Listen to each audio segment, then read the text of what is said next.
welcome home to Eden. Okay, girlfriends, so we've been talking about why guys need sex so much and how peace on earth depends on it. But you girls, us women, we need it too. And let's talk about why we need sex.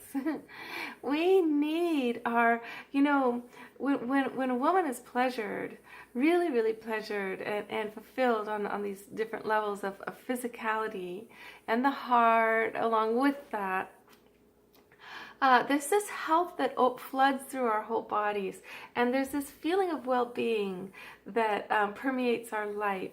And I feel like sometimes we're too picky. We're too hard on the guys. If they don't approach us just right, if they don't say just the right thing, if they complimented us just off, if they're too intense, we have all these excuses why not now, But we forget that if once we surrender into the energy, we're glad later.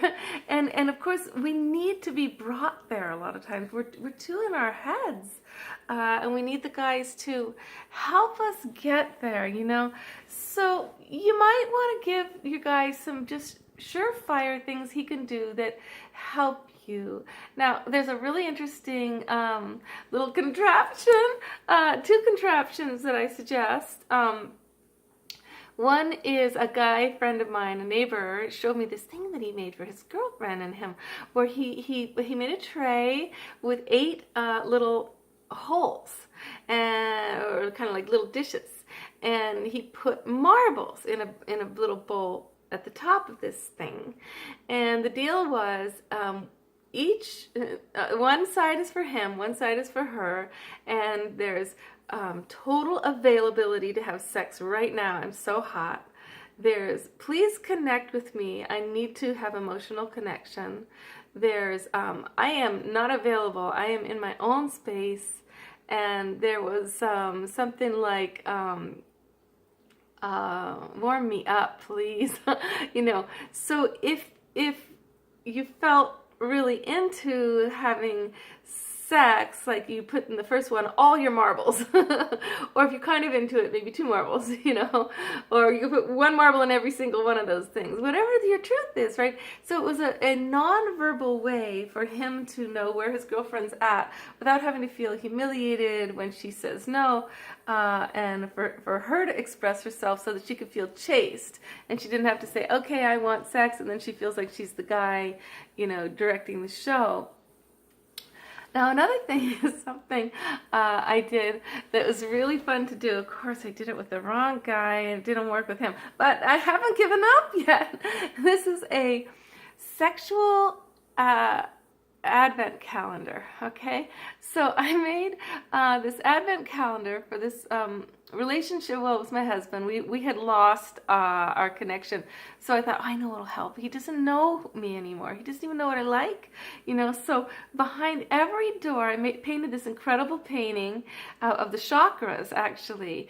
And I put doors in the top chakra, and the throat chakra, and the heart chakra, etc., down the body of this calendar.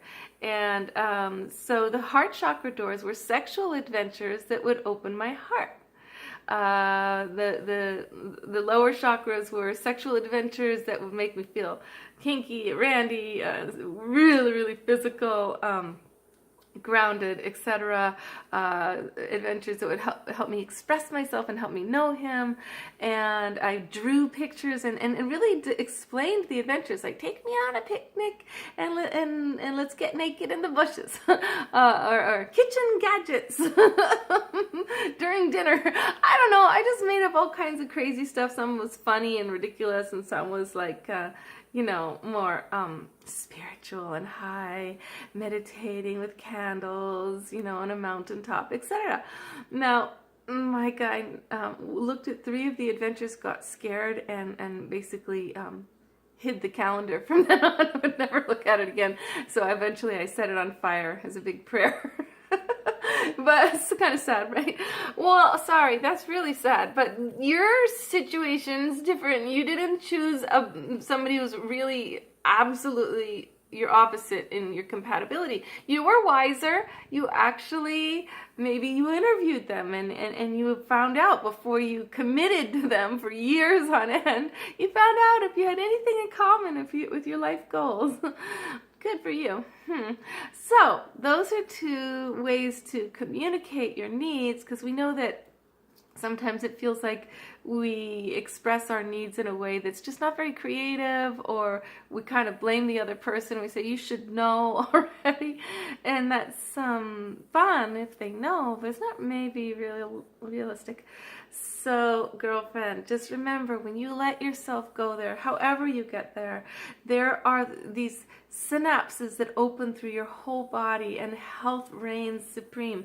Now, if you are just not with somebody, you can pleasure yourself, and you can take baths, and you can open your energy by dancing, and you can envision going there. And what's funny is when you go in a deep meditation of being totally ravished the way you want to be in a meditation by a dream lover, it's actually super real, you know, and it affects your life in that you're setting a path, an expectation, a level, a vibrational level that you're inviting that actually sets the stage and allows you to become a magnet for that. So going into intensely virtual vibrational dreams, not only can that work for you and the one you're with, you know, if you imagine them especially, but it can bring to you what you're wishing. Sometimes people go, I don't want to imagine, it'll just break my heart.